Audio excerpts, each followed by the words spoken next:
Good day everyone, we are Group 2 and today we'll talk about justice and moral rights. Have you ever wondered if the breaking the law can sometimes be the right thing to do? Is following the law always the same as doing what is morally right? Today, we will explore this question.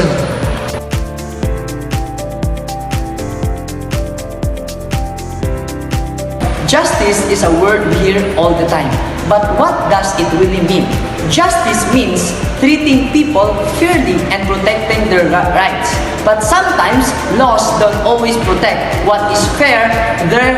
This is where moral rights come in. For example, in the past, there were laws that said women couldn't vote or people of different races couldn't sit together on buses. These were legal rights at the time, but they were not normal rights because they were unfair. This is why people fought to change them.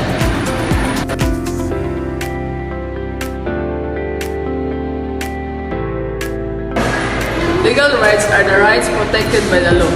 But just because something is legal doesn't always mean it's fair. That's where moral rights comes in. For example, imagine there's a law that says only rich people can go to school. That's a legal right for the rich, but is it fair? No, a moral right would be that everyone should have access to education. Fought history. People have fought to change unfair laws. One famous example is Nelson Mandela, who fought against apartheid in South Africa, where the law treated black people unfairly even though the law said segregation was legal. Mandela fought for what was morally right.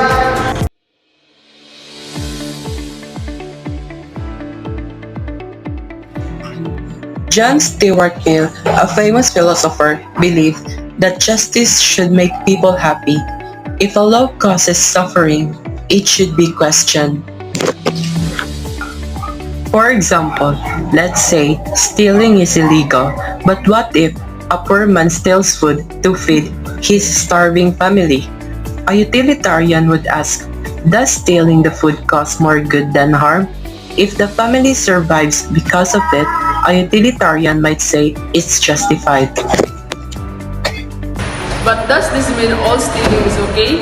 This is where ethics gets complicated. Before we proceed, let's define these three following words. First, utilitarianism. It means your action is right if it helps most people. Next is deontology. It means your action is also right if it follows moral rules. And last, virtue ethics means your action is also right if it comes from a good character. Let's look at an example. Imagine a doctor has 5 patients who need organ transplants and one healthy patient walks in. Should the doctor take that person's organs to save 5 lives?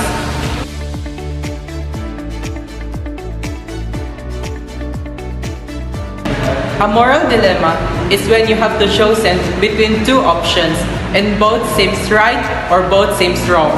No matter what you choose, there is a problem. Let's take the famous trolley problem. Imagine you are near a train track and you are see a runway trolley heading towards 5 people. If you do nothing, the trolley will kill them. But you pull a lever to switch the track. However, this will kill 1 person on a train track. What do you to do? A utilitarian would say, pull the lever. Saving 5 lives is better than saving 1. But a deontologist would say, no, killing is always wrong, even if it saves more people. Now let's apply this to real life. Imagine, a doctor has 5 patients who need organ transplants, and 1 healthy person walks in the hospital. Should the doctor take their organs to save 5 lives? Most of us would say no, but why does this feel different from the trolley problem? This is why moral dilemmas are so complicated. They force us to question our values.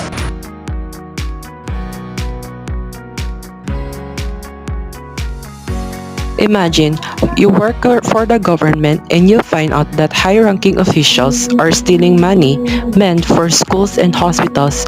You have two choices, stay silent or leak the information to the media. So what would you do? These are some answers that you might use. Utilitarian would say expose the corruption. Even you break a company rules, you're helping millions of people by revealing the truth.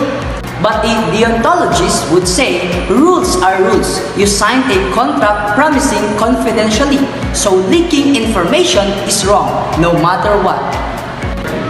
Virtue ethics ask a different question. Is this whistleblower acting with honesty and courage? If yes, then their actions are morally good. What do you think? Should someone risk their job and reputation to reveal the truth? Now let's look for another example at the real-world ethical debate, wiretapping. This is when the government listens to private phone calls to catch criminals and prevent terrorist attacks. The question is, does spying justify to stop crime? So here are some possible answers you might use. Utilitarian would say yes, wiretapping is justified if spraying on calls prevent terrorist attacks and save lives. It's worth it. But a deontologist would argue, no, spying on private citizens is always wrong, no matter the reason. People have a right to privacy and governments should not break that right. Virtue ethics asks, are government officials using their power responsibly or are they abusing it for their own benefit? So what do you think? Should the government be allowed to listen private calls if it means keeping people safe? Now that we've looked at different ideas, let's think. Should we always follow the law, even if it's unfair?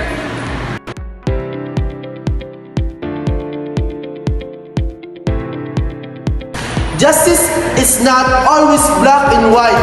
Sometimes what is legally right is morally wrong. That's why it's important to think carefully about our action. So next time you face a tough choice, ask yourself, what's the right thing to do and why? To support our discussion, here are the references we used, including works from John Stuart Mill, James Rachels, and Lawrence Kohlberg. These sources help explain different perspectives on justice and moral rights.